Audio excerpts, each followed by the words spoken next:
Dans la somptueuse salle de bal de l'immense demeure de Charles Montclair, les lustres de cristal projetaient une lumière chaude et éclatante, illuminant les marbres précieux et les œuvres d'art accrochées aux murs dorés. Les invités, vêtus de tenues élégantes, échangeaient rires et toasts, savourant des coupes de champagne hors de prix. Au centre de cette opulence, Charles, un homme séduisant à l'assurance presque arrogante, dominait la pièce d'un regard condescendant. Pour lui, la richesse n'était pas seulement un signe de réussite, mais la preuve de sa supériorité sur le monde. Soudain, son ami et rival d'affaires, Victor, s'approcha avec un sourire en coin. « Tu penses vraiment que l'argent peut tout acheter ?» lança-t-il avec défi. Charles haussa un sourcil, intrigué. « Absolument. » Victor s'appuya contre la rambarde, pointant du doigt une silhouette solitaire dehors, une femme aux vêtements déchirés, recroquevillée sous un réverbère. « Alors prouve-le. Transforme cette femme en une dame digne de ce salon. » Un silence se fit, puis un éclat de rire parcourut la salle. Charles, piqué dans son orgueil, prit une gorgée de son verre avant de déclarer avec assurance « Pari tenu ». Le faste de la réception ne laissait aucune place à l'imperfection. Chaque détail avait été orchestré avec une précision presque obsessionnelle. Les serveurs, vêtus d'uniformes impeccables, évoluaient avec une grâce étudiée, veillant à ce que les coupes restent pleines et les assiettes parfaitement dressées. Des notes de musique classique s'élevaient discrètement d'un quatuor à cordes installé près de l'escalier en colimaçon, ajoutant une touche de raffinement à l'atmosphère déjà feutrée. Charles Montclair savourait l'instant, non pas pour la fête en elle-même, mais pour ce qu'elle représentait, un hommage à sa réussite éclatante. Il n'avait jamais douté de son ascension, convaincu que la fortune et l'influence étaient les seules véritables mesures de la valeur d'un homme. Autour de lui, les convives partageaient cette philosophie, échangeant des anecdotes sur leurs dernières acquisitions, leurs investissements florissants, et les privilèges qu'offrait leur statut. Victor, son ami et rival de longue date, s'approcha avec son habituelle désinvolture, un verre de scotch à la main. « Toujours aussi sûr que l'argent est la réponse à tout », lança-t-il, un sourire provocateur aux lèvres. Charles tourna lentement la tête vers lui, une lueur d'amusement dans le regard. « Il l'a toujours été. Et il le sera toujours. » Victor esquissa un sourire plus large avant de poser son verre sur la balustrade de la terrasse. « Alors prouvons-le. J'ai un défi pour toi. » Charles haussa un sourcil, curieux. Victor pointa vers la rue en contrebas, où une silhouette frêle et solitaire se dessinait sous la lumière tremblotante d'un lampadaire. « Prends cette femme et transforme-la en une véritable dame. » L'idée était absurde. Mais plus l'enjeu était insensé, plus il était difficile pour Charles de refuser. Il aimait voir les regards admiratifs se poser sur lui, sentir cette révérence implicite dans chaque échange, chaque sourire forcé. Mais ce soir-là, un défi inattendu s'était glissé entre les bulles de champagne et les éclats de rire mondains. L'idée lancée par Victor était une provocation, une absurdité en apparence, mais elle chatouillait son orgueil. Charles observa de nouveau la silhouette que son ami lui avait désignée.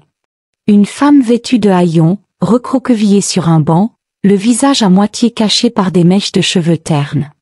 Rien en elle ne laissait présager la moindre élégance, la moindre grâce. Elle appartenait à un monde qu'il méprisait, un monde qu'il croyait pouvoir façonner à sa guise avec assez d'argent et de volonté. Un sourire étira ses lèvres. « Très bien, Victor. Je relève le défi. » L'excitation s'empara immédiatement de l'assemblée proche, les murmures fusant, certains amusés, d'autres incrédules. Charles n'échouait jamais. Ce n'était pas dans sa nature. Il fit signe à son chauffeur, un geste discret mais ferme. Quelques instants plus tard, la femme fut introduite dans la salle, vacillant sous l'éclat des lustres, les regards inquisiteurs la transperçant. Elle leva timidement les yeux vers Charles. Il y lut quelque chose qu'il ne comprenait pas encore. Une lueur qui ne ressemblait ni à la peur ni à la gratitude. Ce n'était que le début. Charles haussa un sourcil, amusé par l'intonation provocatrice de Léo. Il connaissait trop bien son ami pour ignorer où il voulait en venir. Il porta son propre verre à ses lèvres avant de répondre d'un ton faussement désintéressé. Et alors? Ai-je déjà eu tort? Léo éclata de rire, savourant l'attention que leur échange attirait parmi les invités les plus proches. Voilà justement ce qui me fascine chez toi, mon cher Charles. Cette foi inébranlable en ton propre pouvoir. Mais, que dirais-tu d'une mise à l'épreuve?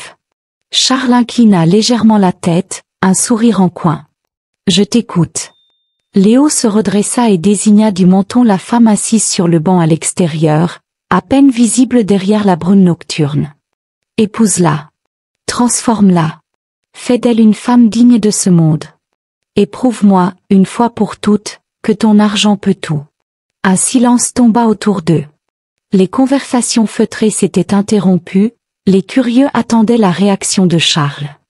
Ce dernier observa la silhouette frêle de la femme. Il ne vit en elle qu'un défi à relever, un jeu à gagner. Son sourire s'élargit. Considère cela comme fait. Les rires et les exclamations fusèrent, tandis que Léo trinquait à son audace. Mais aucun d'eux ne pouvait imaginer à quel point cette décision allait bouleverser la vie de Charles. Charles arqua un sourcil, intrigué. Léo n'était pas du genre à lancer des paris insignifiants. Autour d'eux, les conversations s'étaient estompées, l'intérêt des invités capté par cette joute verbale imprévue. « Je t'écoute », répondit Charles d'un ton où perçait un brin de défi. Léo posa son verre sur une table et désigna d'un geste discret une silhouette à l'extérieur. Une femme, assise seule sur le banc du jardin, vêtue de haillons, ses cheveux en bataille, le regard perdu dans le vide. Épouse-la.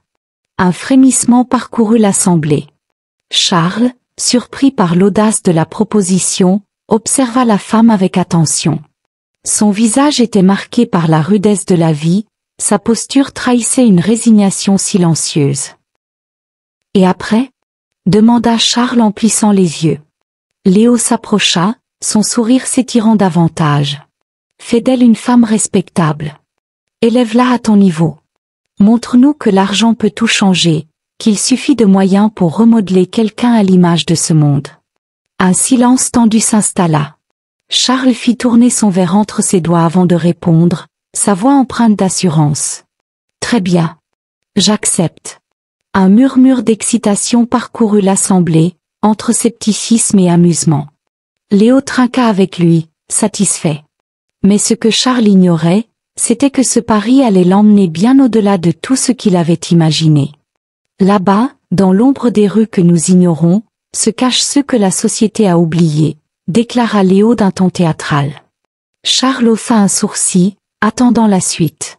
Trouvant une femme sans abri, quelqu'un qui n'a rien, qui ne correspond en rien à notre monde. Épouse-la. Et prouve-moi que l'argent peut la transformer en une épouse parfaite, digne de cette demeure. Un rire nerveux s'éleva parmi les invités. Certains applaudissaient l'audace du défi, d'autres observaient Charles avec curiosité, attendant sa réaction. « Tu crois que je vais reculer devant une épreuve aussi simple ?» répliqua-t-il en posant son verre avec assurance. Léo croisa les bras, son sourire en coin trahissant son amusement. « Simple ? Fais attention, Charles. Parfois, les paris les plus faciles en apparence cachent les conséquences les plus imprévisibles. » Un silence s'installa. Charles savait que refuser reviendrait à perdre la face. Et perdre, il ne le faisait jamais.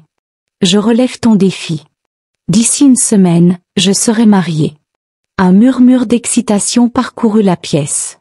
Léo leva son verre en guise de toast. « Alors, que le spectacle commence. » Charles sourit, sûr de lui. Il ignorait encore que cette décision changerait sa vie d'une manière qu'il n'aurait jamais soupçonnée. Charles plissa les yeux, détaillant la femme que Léo venait de désigner. Son visage était marqué par la rudesse de la rue, ses vêtements en lambeaux et ses cheveux emmêlés trahissaient des années d'errance. Un défi autrement plus complexe qu'il ne l'avait imaginé, mais l'adrénaline de la compétition coulait déjà dans ses veines. « Tu crois vraiment que je vais échouer ?» demanda-t-il en haussant un sourcil. Léo haussa les épaules, son éternel sourire moqueur accroché aux lèvres. « Je pense surtout que l'argent ne peut pas tout acheter, Charles. Ni la grâce, ni l'âme. » Charles ne répondit pas immédiatement. Il observait la femme, imaginant déjà les étapes de sa transformation. Des vêtements, des soins, un enseignement rigoureux. Il en avait fait des œuvres d'art à partir de rien. Pourquoi pas un être humain? Donne-moi 3 mois, et je te prouverai le contraire, déclara-t-il enfin. Léo éclata de rire et tendit la main. Alors marché conclu. Charles serra sa main sans hésiter. Puis, d'un pas décidé, il quitta la salle sous les regards fascinés des invités. Dans la rue, l'air glacial mordit sa peau tandis qu'il s'approchait de la femme. « Mademoiselle » commença-t-il d'une voix posée. Elle releva la tête, ses yeux fatigués croisant les siens. Elle n'avait aucune idée que cette rencontre scellerait son destin. Charles soupira, passant une main dans ses cheveux impeccablement coiffés. Il jaugea une dernière fois la femme assise sur le trottoir.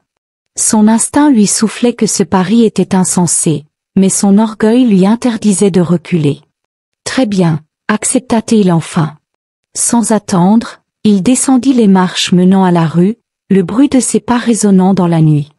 Lorsqu'il se retrouva face à la femme, celle-ci ne leva même pas les yeux, comme si elle s'attendait à être ignorée, comme toujours. « Comment vous appelez-vous » demanda-t-il d'une voix posée. Elle tressaillit, surprise qu'on lui adresse la parole. Lentement, elle releva la tête, révélant des traits creusés par la fatigue et le froid. « Pourquoi ça vous intéresse » répliqua-t-elle d'un ton méfiant.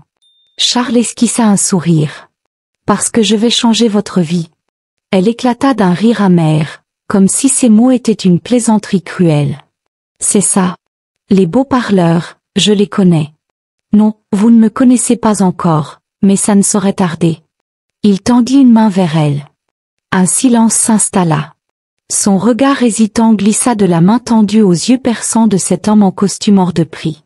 Après un long moment d'hésitation, elle finit par attraper sa main. Léo, resté en retrait, observait la scène avec amusement. Charles venait de plonger tête la première dans un défi dont il ne mesurait pas encore les conséquences. Charles haussa un sourcil. 2 millions de dollars n'étaient rien pour lui, mais ce n'était pas l'argent qui l'intéressait. C'était la victoire. Le défi. L'opportunité de prouver que, oui, il pouvait tout acheter, tout façonner à son image. « Tu tiens vraiment à perdre cet argent ?» demanda-t-il en reposant son verre sur la table en marbre. Léo haussa les épaules, amusé. « Ça en vaut le spectacle. » Charles se redressa et fit signe à un de ses chauffeurs qui attendait près de l'entrée. « Amène cette femme ici » demanda-t-il d'un ton calme mais autoritaire. Le domestique hésita un instant, mais s'exécuta rapidement. Quelques minutes plus tard, la femme pénétrait dans la somptueuse demeure, mal à l'aise sous les regards curieux et moqueurs des invités. Ses vêtements en lambeaux juraient avec le luxe environnant, et son odeur attira quelques grimaces. Charles s'approcha d'elle, un sourire presque courtois aux lèvres. « Vous avez faim ?» Elle le fixa, méfiante, avant de hocher lentement la tête. « Bien, » répondit-il. « Alors dis non. » Il fit signe à un serveur, ignorant les murmures autour de lui. Léo, quant à lui, savourait déjà le divertissement à venir. Charles venait d'ouvrir une porte dont il ignorait encore ce qui se cachait derrière. Le silence qui s'installa dans la pièce fut aussi lourd qu'un secret bien gardé. Les convives, ces figures imposantes, ces hommes et ces femmes de pouvoir, cessèrent tout murmure et tournèrent leur attention vers le centre de l'action. L'atmosphère, habituellement élégante et détendue, se chargea d'une tension palpable, comme si chaque respiration était suspendue à la suite d'un pari risqué. C'était le genre de moment que seuls les plus puissants connaissaient, où l'enjeu n'était pas seulement d'argent, mais de fierté, de statut. Une guerre silencieuse se livrait, non seulement entre ceux qui se retrouvaient autour de la table, mais également entre les regards, les gestes, les silences. Charles, au cœur de cette scène, se détacha du bruit environnant pour focaliser son attention sur la silhouette qu'il observait en contrebas. Cette femme, qu'il avait vue de loin jusque-là, prenait une forme plus nette à mesure qu'il scrutait dans l'obscurité. À mesure que la lumière de la lune baignait partiellement son corps, des détails se précisaient. Ses cheveux emmêlés, témoin de longues heures passées à braver les intempéries ou peut-être d'un abandon total de la part de la société. Les taches sur sa peau, que l'on devinait au loin, étaient un autre signe de cette existence en marge des normes, de ce qui se trouve hors du champ de vision des privilégiés. Mais ce qui frappa surtout Charles, c'était le tremblement visible qui traversait son corps. L'effet du froid, sans doute, mais aussi un signe plus subtil. La fragilité d'un être qui, même dans ses moments de vulnérabilité, provoquait une sorte de fascination mêlée de dédain.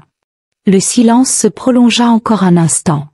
Une anticipation palpable. Charles sentit cette tension se transformer en un défi intérieur. Les mots échangés entre Charles et Léo avaient un goût d'acier. Chaque syllabe semblait marquer un territoire, un défi que l'un lançait à l'autre avec une précision millimétrée. Charles, malgré son extérieur calme, sentait la chaleur de la colère et de la fierté monter en lui. Ce n'était pas une simple question de prouver sa capacité à transformer quelqu'un, mais de répondre à une insulte voilée, de montrer que même ceux qui semblaient perdus dans les marges de la société pouvaient être remodelés selon des critères précis et exigeants. Ce n'était pas une offre, mais un acte de domination. Un moyen de marquer sa supériorité dans ce monde où l'apparence seule définissait la valeur d'une personne. Léo, quant à lui, ne faisait qu'ajouter de l'huile sur le feu, sa moquerie bien placée tendant à désarmer un peu plus son adversaire. Charles savait que, sous son sourire effronté, Léo avait sa propre vision du monde, une vision où la défaite était plus que tolérée, elle était presque une forme de libération. Admettre la défaite n'est pas une honte était une phrase pleine de sagesse. Mais pour Charles, c'était tout le contraire. L'échec était une ignominie qu'il ne pouvait se permettre, surtout pas face à ceux qui l'entouraient. Posant son verre avec une assurance calculée, Charles sentait la chaleur de la fierté envahir ses veines. Il n'avait pas besoin de raison.